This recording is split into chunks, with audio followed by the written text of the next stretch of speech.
ada kondisi di mana ketika Anda melakukan posisi buy di sini, ya, Anda expect harga naik ke sini kan gitu ya. Tapi kondisi pernah dalam banyak kasus lebih sering terjadi kadang-kadang begini, naik ke atas sini, turun, naik ke atas lagi, mungkin nggak nyampe, Anda mau TP di sini nggak nyampe, harga turun kembali, ngejar ke area ini, baru kemudian terbang. Banyak orang yang beranggapan bahwa ketika market naik di sini, orang kan melakukan sell karena menganggap bahwa ini menjadi high yang kuat atau resisten yang kuat. Mereka akan meletakkan stop loss di atas dari high-nya, maka yang terjadi kemudian adalah market melakukan manipulasi market.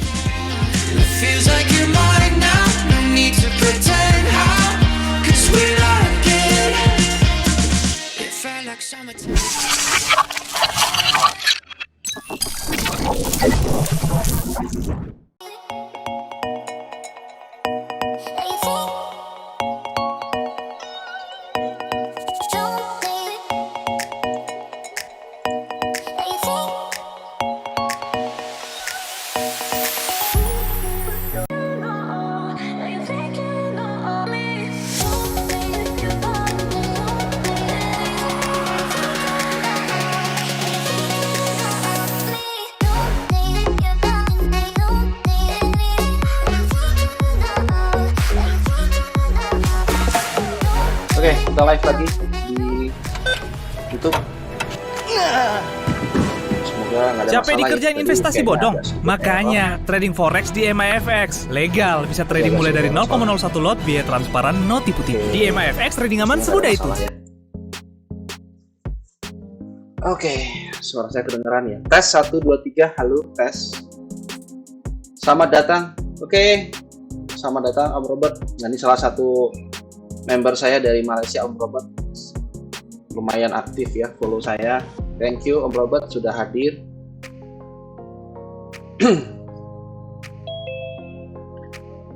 Oke, yuk kita bahas yuk langsung teman-teman. Saya langsung tampilkan dulu di layar ya. Oke, kita langsung mulai aja teman-teman. Oke, selamat siang teman-teman. Kita live di Instagram, kita live di Zoom, dan juga kita live di YouTube. Nah, pembahasan kita hari ini ya, kita akan ngebahas topik ya, kita akan ngebahas topik terkait dengan smart money concept ya. Kita akan ngebahas tentang strategi dari smart money concept, dan strategi ini sangat bisa digunakan baik di forex, kemudian di kripto, dan juga di saham. Nah, berbicara tentang smart money concept, maka kita berbicara tentang market structure dan juga kita bicara tentang market liquidity.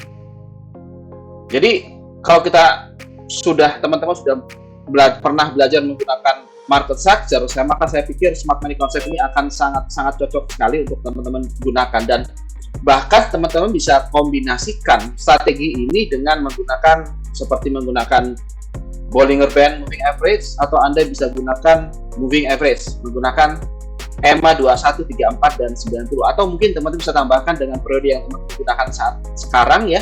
Misal Anda menggunakan EMA 200, atau Anda bisa menggunakan EMA 100. Ya, tujuannya sekali adalah kita mau mengikuti tren ya, follow the trend. Kenapa kita menggunakan EMA ini? Karena ketika harga berada di atas EMA ini, katakanlah Anda menggunakan EMA 21, 34, dan 90, maka ketika dia berada di atas EMA, itu berada di atas harga rata-ratanya. Artinya kecenderungannya adalah bullish market. Nah, berbicara tentang market structure, maka kita harus tahu fondasi dasar bagaimana terjadinya bullish market dan bagaimana proses terjadinya bearish market. Oke, yuk sekarang kita pindah ke tablet saya ya, agar kita bisa enak nih ngobrolnya ya. Katakanlah kita berbicara tentang bullish market. Ya, katakanlah kita bicara tentang bullish market. Ini saya pindahkan terlebih dahulu ya. Yuk, kita bicara tentang bullish market. Bullish market berarti market membuat higher high, higher low, higher high, higher low, higher high, higher low. Ya, nah, setiap terjadi breakout dari resisten sini, gitu ya, maka kita punya kecenderungan arah harga, maka ini adalah bullish market. Sehingga disinilah kita bisa ambil peluang untuk melakukan posisi buy. Ya, jadi Anda di sini melakukan posisi apa? Posisi buy. Sini ya. Saya kasih warna yang berbeda ya. Oke. Di sini bisa di sini kita bisa melakukan posisi buy. Kira-kira seperti ini. Ya, jadi Anda bisa berharap ketika market turun, kita berharap harga untuk naik. Nah, ini sebenarnya adalah market yang secara normal yang kita sebut sebagai normal structure. Ini saya sudah pernah jelaskan berkali-kali ya. Normal structure. Biasanya harga itu berhenti di, kalau Anda tarik ini adalah sebuah pergerakan harga dari, ini adalah gelombang yang low terendahnya dan ini adalah high tertingginya. Oke. Anda sebenarnya bisa tarik menggunakan Fibonacci. Teman-teman tarik dari low menggunakan high tertingginya, ini adalah low terendah. Oke, low terendah di sini. Oke, low terendah. Yang ini adalah high tertinggi. Oke, high tertinggi. Kira-kira gitu ya. Nah, kemudian saat market break, ini biasanya dilakukan oleh momentum yang cukup kuat, dan ini biasanya adalah imbalance. IMB, imbalance. Bagaimana cara kita tahu terjadi breakout? Biasa dengan volume candle yang cukup besar. Ya, dengan volume candle yang cukup besar. Dan ketika ini sebuah titik resisten berhasil di break, maka ini yang kita sebut sebagai RA split. Ini basic banget ya, RA split. Nanti kita akan bahas, ada kaitannya dengan market liquidity. RA split atau Anda boleh menyebutnya sebagai resistance become support. Nah, kalau Anda tarik dari low ke high, maka kita sebenarnya bisa gunakan entry pada 50%. Jadi kira-kira kalau Anda gunakan ini adalah area titik 100% ya, 100%. Anda tarik dari low ke high, maka ini adalah titik 0, maka kira-kira ini adalah titik 50-nya. Ya, ini adalah 50% atau 61,8. Itu biasa terjadi di normal structure. Ya, semoga teman-teman bisa ngerti konsep idenya semacam ini ya. Oke, yuk kita lihat di SMC Mastery. Kebetulan saya ada buku SMC Mastery, jadi teman-teman sebenarnya bisa lihat di Google Play ya. Saya ada bukunya ini, teman bisa dapetin sekitar 80 halaman. Oke, sekarang kita bahas yuk yang normal market structure kayak gimana. Sebentar dulu ya, saya ambil contoh gambar ini. Oke, sebentar terlebih dahulu ya. Oke, nah ini adalah contoh dari normal market structure. Perhatikan teman-teman yang ada di area ini. Bagaimana sebuah area support di break berhasil menjadi resisten dan kita bisa melakukan entry on pullback di sini. Maka kira-kira berada di titik tengah, titik equilibriumnya. Ini kalau bearish, dan sebenarnya sama saja dengan kondisi yang dilakukan pada saat bullish market. Nah, contohnya tadi saya jelasin di tablet tadi adalah contoh saat terjadi bullish market. Maka kondisinya adalah semacam ini. Ya, maka kondisinya adalah semacam ini. Oke, sekarang kita kembali kepada pembahasan yang saya bahas di tablet ini ya. Jadi ini adalah wilayah dari nol, wilayah dari low terendahnya, ini adalah high tertingginya.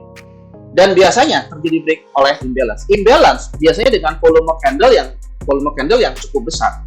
Ya, dengan volume candle yang cukup besar. Oke, yuk sekarang kita lihat contoh di chart seperti apa contoh bagaimana sebuah imbalance terjadi. Oke, coba kita lihat ya. Apakah memang demikian terjadi ketika breakout dari sebuah titik resistance support. Kita ambil contoh di sini, teman-teman bisa lihat. Oke, teman bisa lihat contoh yang ada di sini ya. Kita lihat ya. Oke. Pada contoh yang ada di sini, perhatikan yang terjadi adalah ketika market break, ketika berhasil break dari sebuah area support. Oke, ketika dia berhasil break dari area support, disinilah terjadi imbalance. Imbalance diwakili dengan volume candle yang cukup besar. Kalau Anda bayangkan ini adalah candle yang sangat besar, Anda benar.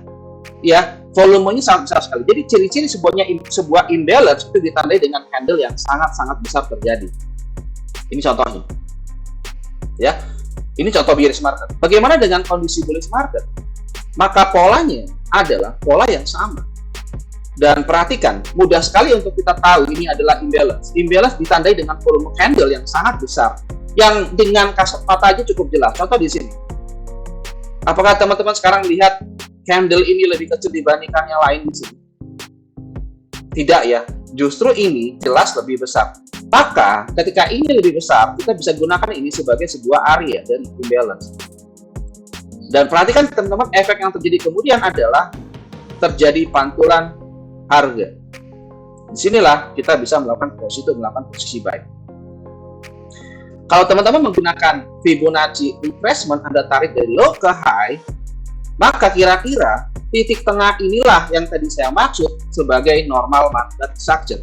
Harga tertahan pada Fibonacci dari 50 sampai 61,8. Ya, Anda bisa gunakan tarikan dari low terhadap high tertingginya, maka ini adalah low terendah, ini adalah high tertinggi harga. Ya, konsepnya sesederhana itu, teman-teman.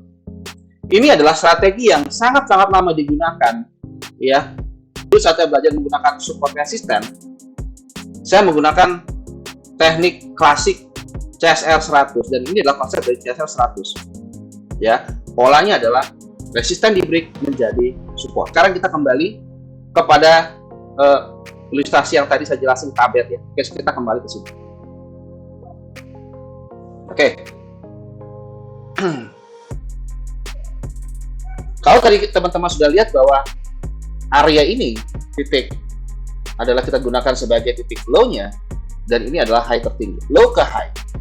Kita menunggu market untuk pullback di sini. Ya. Nah, sekarang kita akan bahas tentang yang namanya adalah pola harga.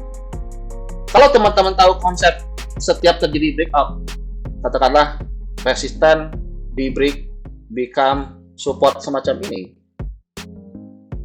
gitu ya, resisten di break become support semacam ini, maka yang terjadi signifikan di sini yang tadi kita sebut sebagai imbalance, gitu ya, yang kita sebut sebagai imbalance di sini, gitu ya.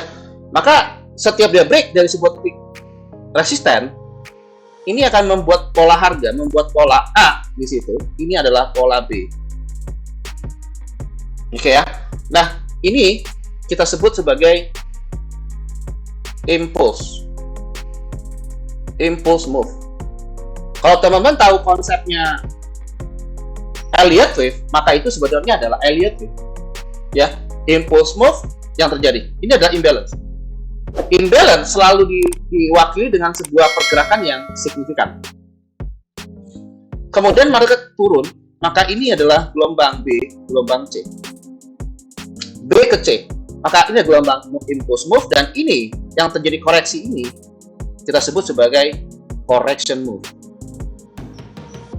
Oke, correction move. Kayak gitu. Maka ketika teman-teman melakukan posisi entry buy pada 50% di sini, maka kita bisa expect area ini akan jadi sebuah target maksimal. Masalahnya adalah, yang jadi tantangan teman-teman adalah, apakah ketika Anda melakukan posisi buy di 50% ini pasti akan naik? Itu jadi masalah. Karena pada prakteknya nggak seperti itu. Ada kondisi-kondisi lain yang bisa saja bahkan harga menembus sampai di bawah. Jadi kalau misalkan teman-teman contoh di sini, contoh Anda tadi melakukan posisi buy-nya adalah di support resisten tadi ya. Anggap Anda plan melakukan posisi buy di area ini, karena Anda tahu ini adalah resisten. Tapi dalam realitanya nggak seperti itu. Ada kondisi di mana ketika Anda melakukan posisi buy di sini, ya, Anda expect harga naik ke sini kan gitu ya.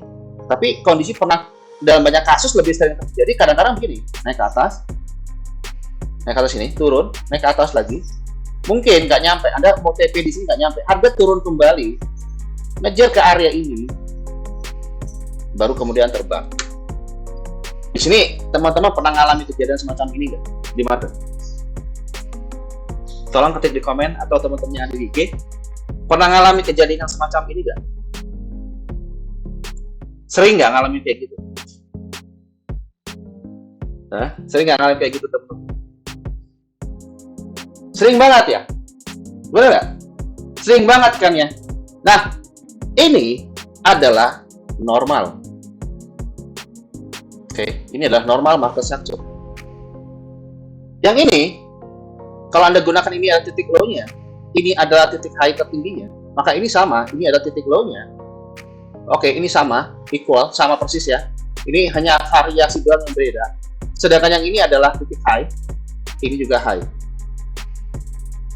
Kira-kira gitu. Nah, ini di 50 sampai 61,8.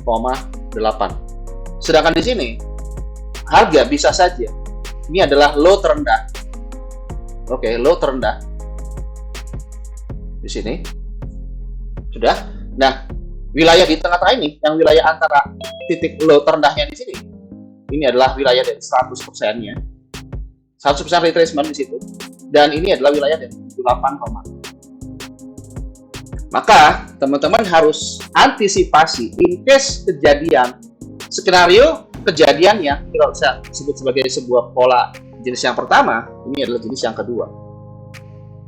Ini kita sebut sebagai normal structure, yang ini kita sebut sebagai creeping. Kenapa disebut sebagai creeping? Karena market masuk lebih dalam ke bagian bawah yang ada di bagian sebelah sini. Dan biasanya order block, kalau teman-teman yang udah belajar smart money concept, maka biasanya order block itu ada di area. Ya, order block ada di area. Nah, kalau teman-teman yang udah belajar SND, maka kira-kira yang 50% ini, maka area ini nanti akan membuat flag limit. Jika teman-teman ketemu ada di lower time frame, di dalam zona ini, ada ketemu level semacam ini, nanti ada, lihat di time frame kecil ada hidden base, disinilah Anda bisa masuk untuk melakukan posisi buy. Tetapi, saya tidak anjurkan teman-teman untuk melakukan posisi buy di sini. Anda expect, katakanlah, sampai di sini misalkan. Nggak selalu kejadian semacam itu. Dalam banyak kasus, harga mungkin akan berhenti di sini.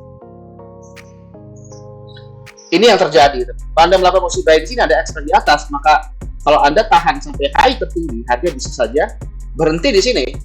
Untuk harga turun kembali, kalau Anda melakukan posisi buy ini, Anda akan kena stop loss di situ. Ya, teman-teman akan kena stop loss di area ini, kena stop loss. Ya, makanya kalau Anda melakukan posisi buy di normal structure, saya sangat-sangat menganjurkan teman-teman untuk ambil TP secukupnya di area ini. Ya, ini nanti Anda temukan di time frame kecil ada drop base drop. Pokoknya intinya adalah kalau Anda melakukan posisi buy di area Fibonacci di 50 sampai 61,8, usahakan target hanya pada base terdekat. Oke, usahakan target pada base terdekat aja. Jangan menggunakan high di atas, karena bisa saja teman-teman bersiap antisipasi terjadi kejadian semacam ini.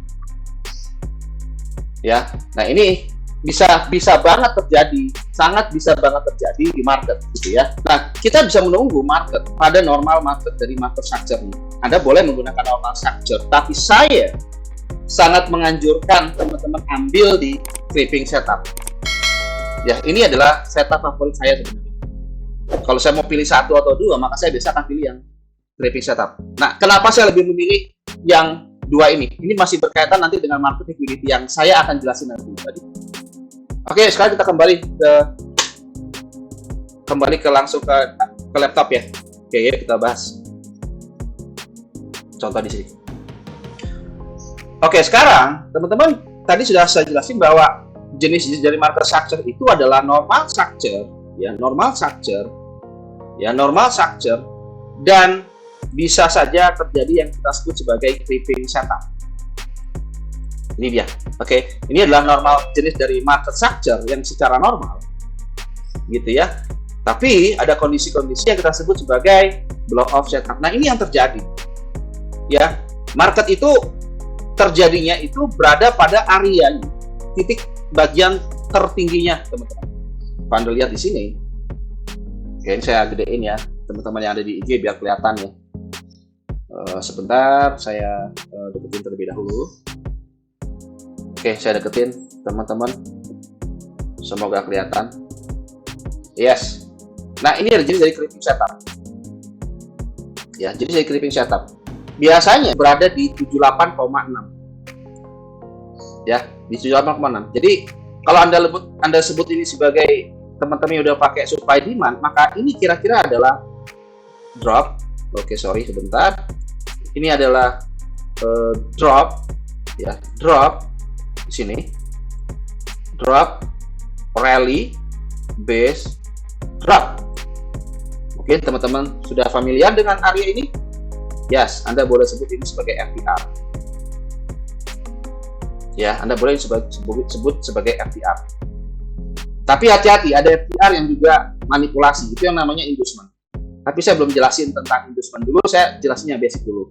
Ya, nah ini adalah jenis dari FTR kalau Anda sebut di SND, tapi kalau Anda sebut di Smart Money Concept, maka ini kita sebut sebagai order block di level tersebut. Ya, kira-kira kondisinya adalah semacam itu. Oke, cukup jelas ya teman-teman ya. Semoga teman-teman bisa mengerti konsepnya ya. Ya, kenapa terjadi semacam itu di market? Ya. Sekarang saya coba ambil buku yang ada di SMC Mastery, teman-teman. Oke, kita tadi udah ngebahas ya tentang premium diskon array ya. Ini adalah zona premium, zona equilibrium, dan zona diskon. Oke, teman-teman bisa baca di Google Book, silakan Anda bisa baca aja, ada 80 halaman gratis. Anda bisa klik link video saya, klik aja link video saya, nanti bisa langsung masuk untuk melihat ya e-booknya. Oke, sekarang kita bahas tentang market liquidity. Market liquidity ini sering terjadi dan berulang. Biasanya terjadi pada ya swing high dan swing low-nya. Oke, yuk sekarang kita lihat beberapa contohnya. Nah, market liquidity ini terbagi ke dalam beberapa bagian. Ya, ke dalam beberapa bagian. Bentar, ini dia.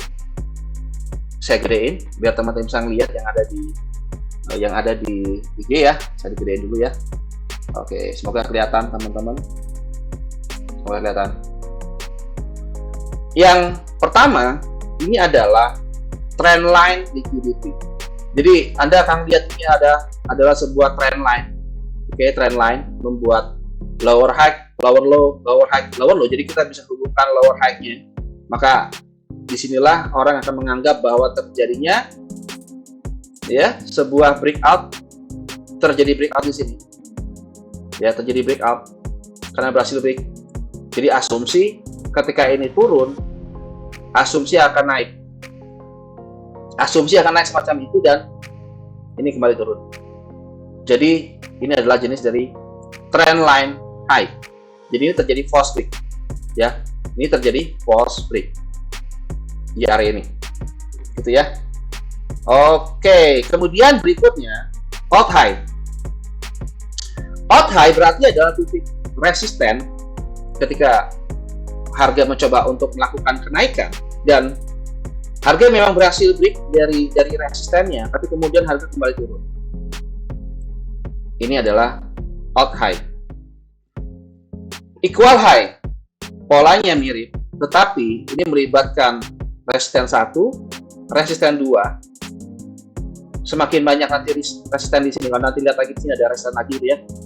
Ini misalkan resisten 1, resisten 2, resisten 3, ada banyak resisten di sini, maka ini adalah liquidity. Banyak orang yang beranggapan bahwa ketika market naik di sini, orang kan melakukan sell karena menganggap bahwa ini menjadi high yang kuat atau resisten yang kuat. Mereka akan meletakkan stop loss di atas dari high-nya, maka yang terjadi kemudian adalah market melakukan manipulasi market. Ya, market melakukan liquidity di situ. Oke, melakukan liquidity dan akhirnya harga kembali turun. Ini adalah equal high. Oke, yuk sekarang kita bahas yang selanjutnya yang ada di bagian sebelah sini. Sebentar dulu ya, saya kembali ke sini ya. Tadi kemana? Sini ya. Oke, kembali ke sini ya. Oke, teman saya contoh di sini. Ini adalah kebalikannya ya. Ini adalah trend line. Ada higher low, higher low, higher low, 3 higher low di situ. Kemudian market mencoba untuk turun. Oke, nah di sini spike ke atas. Ini yang disebut sebagai false breakout. Nah, ini adalah inducement sebenarnya. Oke, kemudian yang berikutnya adalah outflow. Market membuat low di sini, tapi kemudian harga lewat. Dan yang terakhir adalah nih, equal low. Bagaimana harga membuat beberapa support yang terjadi di situ, gitu ya. Maka ketika market sampai di sini, market akan lewat. Ya, konsepnya semacam itu. Ya, ini adalah jenis-jenis dari market liquidity. Semoga aman ya, nggak ada masalah ya teman-teman ya, cukup clear ya. Oke, sekarang kita kembali contoh di sini. Contoh di sini, oke. Cara entry untuk menangkap liquidity grab ini bagaimana? Oke, ini pertanyaan cukup bagus. Ini sangat kritis banget. Oke, kita bisa memanfaatkan sebenarnya menggunakan internal change of character. Oke, contoh gini ya, contoh ya. Saya hitamkan terlebih dahulu ya, biar teman-teman tahu konsepnya ya. Oke, semoga ini kelihatan gambarnya, semoga kelihatan ya. Contoh misalnya gini, contoh ya. Anggap market membuat market membuat low lagi di sini. Oke, membuat low. Ini kita ambil contoh adalah equal low. Market membuat low di sini. Maka ini adalah wilayah dari market liquidity. Anggaplah misalkan kita lihat di bagian area ini, kita ketemu ada area demand, gitu ya. Nah, kira-kira begitu ya. Nah, ini market berada pada area demand-nya. Ya, berada pada area demand. Ketika market berada pada area demand-nya. Oops, sorry. Oke. Ketika market berada di area ini, maka disinilah area tunggu, atau kita boleh menyebutnya sebagai point of interest, atau kita sebut sebagai point, ya, point of interest. Maka teman-teman melihat sekarang terjadi ya, terjadi equal low, ya, terjadi equal low di sini. Bagaimana cara entry-nya? Anggap Anda menggunakan acuan time frame 4. Maka untuk melakukan entry, maka teman-teman melakukan adjustment, ya, melakukan adjustment Anda di sini. Di sini Anda siap-siap hunting untuk mencari peluang buy. Nah, di sini nanti Anda akan pindah ke time frame yang lebih kecil. Anggap ini adalah higher time frame-nya, acuan H4. Anda pindah pakai acuan time frame M15. Anda boleh menggunakan acuan time frame M15. Gitu ya, Anda menggunakan acuan time frame M15. Maka tugas teman-teman berikutnya adalah menunggu sebuah konfirmasi yang polanya kayak gini. Anggap ya, di sini lagi naik, lagi sideways di sini, sideways. Oke ya, Anda lihat sini, ini lagi sideways ya, di time frame 15. Kemudian terjadi break, membuat low di situ. Ini adalah fase akumulasi. Kalau teman-teman sudah belajar tentang konsep the power of three, maka ini adalah sama. The power of three bisa dilakukan. Membuat low di sini, kemudian market naik ke atas. Di sini terjadi fair value gap. Ini menciptakan imbalance.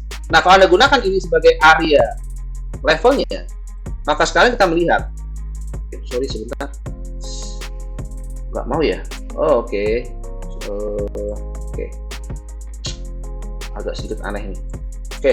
Kalau Anda lihat ini adalah titik high-nya. Ini adalah titik low-nya. Ini adalah low terendahnya. Ini adalah low, high, lower low. Maka ini kalau disederhanakan, maka polanya kan begini. Ya, semacam itu. Ya, balik lagi ke pola dari Quasimodo, atau boleh Anda menyebut sebagai change of character. Sudah, kalau sudah macam ini, Anda boleh tunggu market pullback. Anda boleh ambil di sini, tidak ada masalah ya. Silakan Anda menunggu di area itu. Oke. tunggu di area ini, persis di area ini. Ya, tunggu market pullback. Anda boleh tunggu di situ.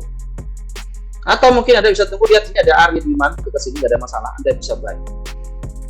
Ya, ini juga sama sebenarnya polanya, membuat low, Anda tunggu pullback, dan kita bisa expect harga untuk naik lebih tinggi. Ya, itu kira-kira konsepnya ya. Semoga tadi pertanyaan Om Anto sudah dijawab ya. Aman ya Om ya? Aman ya, nggak ada masalah ya? Cukup clear ya. Oke, kita lihat contoh yang tersebut sebagai equal high. Nah, teman-teman bisa lihat di sini. Ini adalah high. Oke, ada high pertama, high kedua, high ketiga, naik ke atas, liquidity. Ini adalah market liquidity. Oke, ini adalah market liquidity. Kenapa? Karena dia melakukan break. Ada dua atau tiga resisten terdekat dari sini. Kemudian akhirnya harga turun. Look to the left, kita ketemu imbalance, maka ini adalah imbalance-nya. Oke, ini adalah imbalance. Imbalance itu seperti magnet harga, maka ketika market lewat sini, ini adalah area order block di situ. Ini adalah wilayah order block. Anda gunakan ini sebagai area base, Anda juga gunakan bisa sebagai base, Anda lihat ini sebagai area base.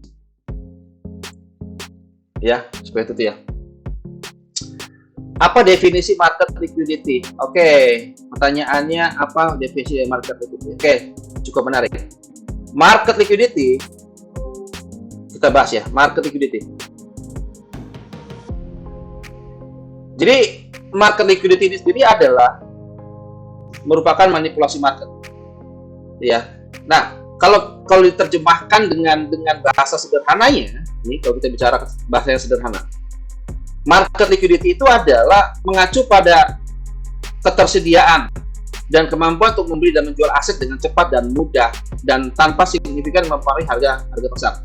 Itu konsep dasar dari istilah market liquidity. Karena likuiditasnya artinya mudah untuk jual dan beli di market, maka efeknya apa? Efeknya adalah banyak orderan yang masuk. Nah, bayangkan teman-teman, kalau Anda gunakan ini sebagai acuan, sebagai sebuah resisten, maka ini juga sama sebagai sebuah resisten. Banyak orang yang berpikir bahwa ini adalah menjadi strong resisten, sehingga men-trigger seller untuk masuk. Di sini adalah sebuah wilayah di mana terjadi transaksi yang cukup besar, itu tadi. Karena mudah untuk melakukan aksi beli dan aksi jual, dan menganggap sebagai sebuah resisten yang kuat. Maka banyak orang yang melakukan sell di level ini dan meletakkan stop loss di atas dari zone-nya. Sehingga menciptakan apa? Menciptakan manipulasi harga. Karena institusi big player tahu di mana stop loss retail trader. Jadi ini semacam seperti stop loss hunter. Ya, teman-teman pernah mengalami kasus yang semacam ini nggak? Pernah ya, mengalami kasus yang semacam ini. Market melakukan stop loss hunter, dan itu sama sebenarnya polanya. Ya, itu yang disebut sebagai market liquidity. Kira-kira gitu ya. Semoga bisa mengerti konsepnya ya teman-teman ya. Oke. Nah, lanjut teman-teman. Kita coba gunakan sebuah coret-coretan dulu ya. Kita bahas kembali ke coret-coretan dulu biar lebih enak.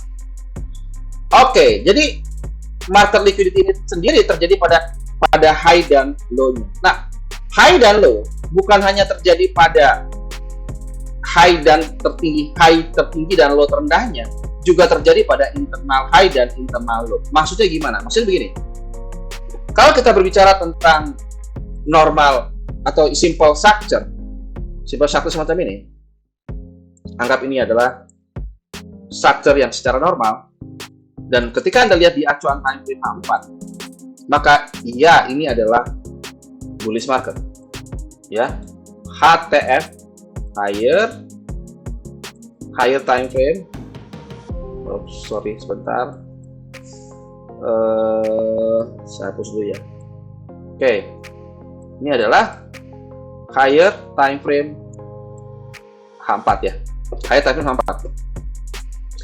Nanti kalau kita turunkan di time frame yang lebih kecil, maka teman-teman akan melihat structure yang lain sini.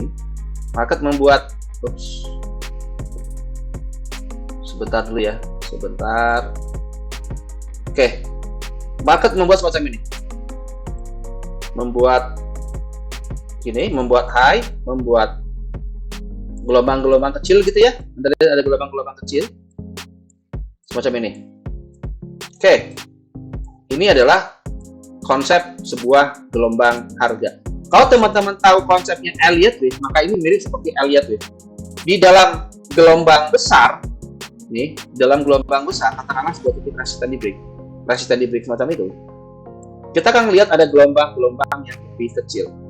High tertinggi yang ada di sini, nih, low terendah, high tertinggi, low terendah, high tertinggi, low terendah, ini yang kita sebut sebagai major structure. Ya, major structure. Ini adalah major structure. Nah, sedangkan yang terjadi di bagian bawah ini, yang kecil-kecil ini adalah internal structure. Ya, internal structure. Konsep daripada market liquidity tadi, ya, konsep daripada market liquidity tadi itu bukan hanya terjadi pada major structure-nya, tetapi juga berlaku pada internal structure. Atau kalau Anda menggunakan teori gelombang harga, maka market liquidity bukan hanya terjadi pada wave-nya, tapi juga terjadi pada subwave. Gelombang besar terjadi juga berlaku pada gelombang yang kecil. Maka ketika teman-teman lihat nanti di acuan, Anda bayangkan ini acuan time frame H4 di yang warna kuning ini ya, ini adalah time frame H4. Dan ini juga bisa terjadi pada acuan dari time frame M5 atau M15. Maka pola harga yang terjadi kita sebut sebagai market liquidity tadi, ketika ini adalah membuat bullish market semacam ini, dan itu bisa terjadi pada internal structure semacam ini. Ya, ini jenis low, ya, low yang di taken out. Jadi inilah market liquidity jenis dari old low atau previous low yang di taken out sebelum akhir di break. Ini kalau kita bicara internal structure. Nah, sekarang kita bahas yuk. Kalau yang major structure apakah sama? Sama saja. Market membuat high, membuat low semacam ini, taken out, low, baru market naik. Mari kita lihat chart seperti apa polanya, apakah memang demikian. Oke, sekarang kita lihat chart. Sekarang saya clearkan terlebih dahulu ya. Oke, sekarang kita lihat chart seperti apa polanya. Gelombang kecil itu di dalamnya itu artinya liquidity. Iya, bukan. Artinya di dalam gelombang besar ada gelombang kecil. Nah, high dan low-nya itulah internal structure yang saya maksud. Itu kira-kira ya. Itulah internal structure. Itu internal structure. Semoga bisa membantu ya Om ya. Semoga bisa clear ya, bisa ya. Oke, sekarang yuk kita lihat contoh dari GBP USD. GBP USD. Oke, sekarang kita lihat contoh dari GBP USD. Saya hide dulu sini ya, saya lepaskan dulu ya. Oke, sekarang kita lihat contoh dari GBP USD. Oke, teman-teman bisa lihat contoh yang ada di area ini. Ya, kita lihat contoh di sini ya. Tapi saya perhatikan contoh yang ada di bagian sebelah sini. Contoh ini barangkali. Ya, di bagian sebelah sini tepat, di bagian sebelah sini. Saya tandain ya, supaya bisa lebih clear ya. Ini market membuat gimana nih? Anda lihat ini membuat low. Ini saya ambil dari low yang tengahnya. Ini adalah high tertingginya. Ya, ini high tertinggi di sini. High tertinggi. Low terendah. High tertinggi. Membuat deep retracement. Anda lihat di sini teman-teman. Market membuat apa? Membuat taken out low. Teman-teman bisa lihat di situ, membuat taken out low. Nah, ini yang kita sebut sebagai market liquidity. Kenapa ini terjadi? Karena mungkin banyak orang yang beranggapan bahwa ketika market kena di area support ini, teman-teman akan melakukan posisi buy. Anda akan buy di situ, ekspektasi harga naik. Tapi sebelum ini terjadi, market melakukan manipulasi. Ya, market melakukan manipulasi terlebih dahulu, baru kemudian akhirnya harga naik. Ya, ini yang terjadi di market. Nah, setelah ini berhasil break membuat tekan out low, maka akhirnya inilah yang kita sebut sebagai breakout structure. Oke, Anda lihat contoh di sini lagi, breakout structure. Market membuat semacam ini lagi, ya, membuat high, low, higher high, gitu ya, higher low, membuat high yang lebih tinggi di situ. Anda lihat membuat high yang lebih tinggi. Kemudian di sini ada support 1, support 2, support 3. Ini kita sebut sebagai equal low. Ya, equal low. Efek yang terjadi kemudian taken out low, break. Perhatikan, punya pola yang sama. Anda gunakan ini sebagai titik acuan support. Yes, acuan support, tapi di taken out dulu. Ini adalah jenis dari market liquidity. Equal low. Ini adalah outflow. Ya, berbeda ya. Kalau ini kan ada support 1, support 2, support 3. Sedangkan ini cuma support 1 doang di sini. Ya, dan teman-teman bisa lihat yang terjadi kemudian adalah sebuah konfirmasi harga yang sangat bagus banget. Dan lihat efek yang terjadi di sini ketika dia membuat tekan outflow di sini, ketika market membuat tekan outflow. Oke, ketika market membuat tekan outflow, terjadi manipulasi harga. Naik ke atas, breakout, yang melakukan posisi buy di sini kena stop loss, kemudian akhirnya naik, di sini terjadi sebuah konfirmasi harga. Dan kalau teman-teman gunakan ini sebagai sebuah level harga, yes, ini adalah menciptakan sebuah imbalance. Fair value gap, ini adalah candle pertama, candle kedua, candle ketiga, ini jadi magnet harga. Anda bisa buy di level ini. Ya, kenapa? Karena sudah terjadi manipulasi harga di bagian bawah, bahkan Anda lihat ini sebagai sebuah low-nya, maka kita sebut ini sebagai low, high, lower low, higher high. Internal change of character terjadi di sini dan Anda bisa melakukan buy di level tersebut. Ya. Di manakah saat melakukan manipulasi, di manakah titik entry kita? Nah, bisa tergantung ya, teman-teman mau masuknya di mana. Kalau misalkan gunakan acuan time frame daily di sini, Anda gunakan acuan time frame daily, maka teman-teman gunakan konfirmasinya menggunakan acuannya time frame yang lebih kecil. Jadi kita masuk time frame di sini. Kita ngambilnya itu di sini, teman-teman. Ya. Ini kalau kita mau ngambil menggunakan time frame yang lebih kecil. Jadi Pak, Anda menggunakan mapping acuan time frame daily, pasangannya adalah H1 konfirmasi. Kalau Anda menggunakan acuan mappingnya menggunakan H4, masuknya di M15 untuk ambil, gitu ya. Ini kalau kita mau detect sedini mungkin. Tapi apakah gini, kita bisa ngambil di time frame yang lebih kecil? Ini kita sebut sebagai choice di lower time frame-nya. Tapi apakah bisa terjadi konfirmasi di acuan yang sama? Contoh di sini. Kalau Anda menggunakan acuan mapping di H1 di daily ini ya, daily, teman-teman tetap bisa menggunakan acuan konfirmasi menggunakan acuan daily semacam ini. Justru menurut saya ini menjadi apa ya, konfirmasi yang bagus banget. Ya, menjadi konfirmasi yang bagus banget.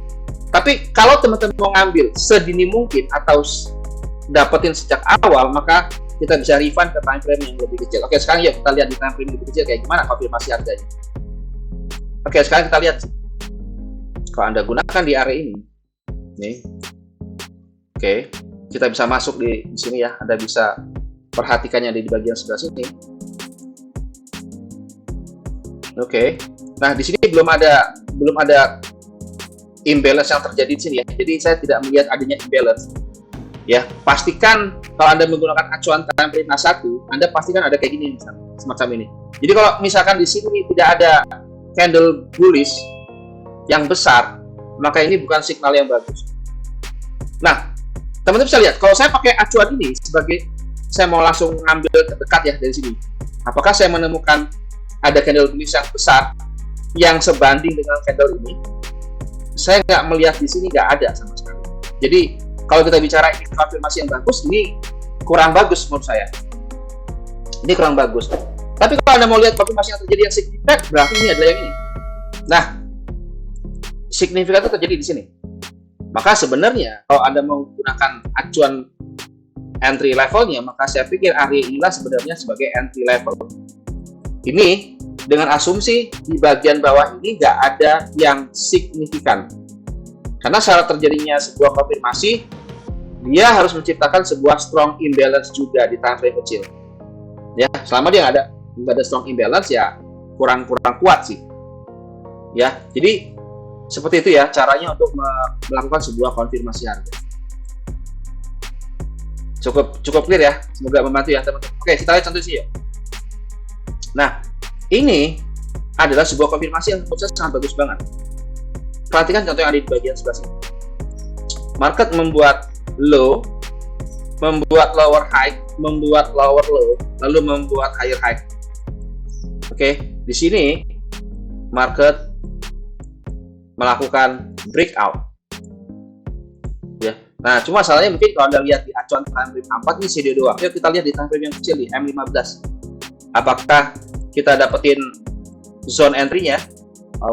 Sepertinya saya nggak bisa ternyata di time frame M15 terlalu kecil kayaknya, karena saya menggunakan yang free ya, jadi kayaknya nggak bisa tuh. Oke, sekarang kalau Anda lihat di sini, Anda gunakan ini sebagai high-nya yang di break gitu ya, high yang di break. Di sini sebenarnya sudah ada konfirmasi nih. Kalau Anda menggunakan acuannya, dia membuat low, membuat high, membuat lower low, lalu membuat higher high. Disinilah sebenarnya Anda bisa melakukan entry buy. Ini yang pertama. Kalau misalkan teman-teman tunggu lagi, katakanlah tunggu break lagi gitu, tunggu break lagi di atas, tunggu break misalkan. Maka ini menciptakan apa? Menciptakan strong imbalance lagi. Anda bisa buy lagi di sini. Jadi mau teman-teman menggunakan ini sebagai sebuah entry level silahkan. Ini berarti terjadi change of character di sini. Berarti change of character karena dia membuat high yang lebih tinggi. Atau mungkin teman-teman tunggu sekali lagi terjadi breakout structure. Ya, terjadi breakout structure di sini. Jadi breakout structure lewat, Anda bisa buy lagi di sini. Ya, kira-kira seperti itu. Ya, kira-kira seperti itu. Nah, coba kita lihat yuk di time frame besarnya kenapa level itu penting. Nah, ini dia teman-teman. Kenapa tadi saya bilang itu penting? Karena market melakukan taken out terhadap low-nya. Disinilah terjadi market liquidity. Ya, market liquidity di sini membuat low, ya membuat low lagi, lalu membuat low lagi. Jadi ada 3 taken out, 3 low. Ini kita sebut sebagai equal low, lalu dia membuat taken out low lagi kembali, yang membuat penurunan kembali, dan kita bisa expect harga untuk naik ya, harga untuk naik kembali. Ya, konsepnya kira-kira teman-teman. Ya, cukup jelas teman-teman, cukup clear ya. Ada pertanyaan barangkali teman-teman yang ada di Zoom, ada di TikTok, atau yang ada di IG, atau mungkin ada yang di YouTube. Aman ya, semoga teman-teman bisa kita bisa tahu konsepnya ya. Jadi dengan teman-teman tahu market liquidity, maka ini akan memudahkan sekali teman-teman dalam melakukan trade ya. Jadi saya menganjurkan teman-teman untuk selalu berhati-hati ya, untuk selalu berhati-hati pada swing high swing low-nya. Karena biasanya di level-level ini akan banyak terjadi market liquidity. Ya, contoh di sini, ketika Anda lihat ini sebagai low-nya, maka jangan buru-buru melakukan entry on breakout. Ya, ini sebenarnya tujuannya untuk melakukan trap terhadap orang yang melakukan entry on breakout. Ya, jadi itu benar-benar harus hati-hati banget sih. Ya, seperti itu. Oke ya, untuk market liquidity saya pikir nggak ada masalah, dan market structure juga sepertinya oke. Ada pertanyaan teman-teman sebelum materi kita tutup untuk hari ini, teman-teman? Mungkin ada yang mau ditanya kira-kira? Saya kembalikan ke teman-teman semua, mungkin ada yang mau ditanya. Cukup seru ya. Jadi konsepnya kira-kira semacam itu ya. Semoga teman-teman di sini bisa tahu ya konsepnya ya. Oke, untuk sebagai penutup teman-teman, saya ada buka kelas SMC Mastery ya. Saya ada buka kelas SMC Mastery, teman-teman silahkan aja join. Kebetulan hari ini tuh pendaftaran terakhir, jadi kita akan mulai 8 kali pertemuan, start besok jam 8 malam. Jam 8 malam kita akan bahas semua materinya.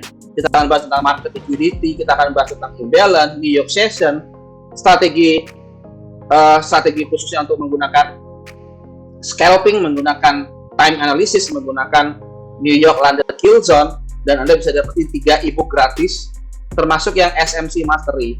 Jadi kira-kira bukunya itu akan semacam ini ya, 437 halaman ya. Anda juga bisa dapetin Power Revolution, dan Anda bisa dapetin yang basic ya. Ini juga buku awal-awal saya ya. Ini lumayan bagus karena ini menjelaskan tentang bagaimana teman-teman belajar tentang konsep dari supply demand. Dan yang terbaru adalah Smart Money Concept. Ini 437 halaman. Teman-teman bisa dapetin semuanya ya, semuanya hanya 400.000 aja, dan khusus buat hari ini ya. Oke, terima kasih buat teman-teman yang sudah hadir, dan semoga teman-teman sehat selalu dan happy weekend ya. Makasih semua ya teman-teman ya. Thank you yang sudah live di IG dan yang ada di TikTok. TikTok nggak ada ya, di YouTube juga ada, di Zoom. Makasih semua. Terima kasih. Selamat siang. Ya. Ya, ada. Sesi jawabnya ada nanti di live webinar. Thank you ya. Bye. Thank you.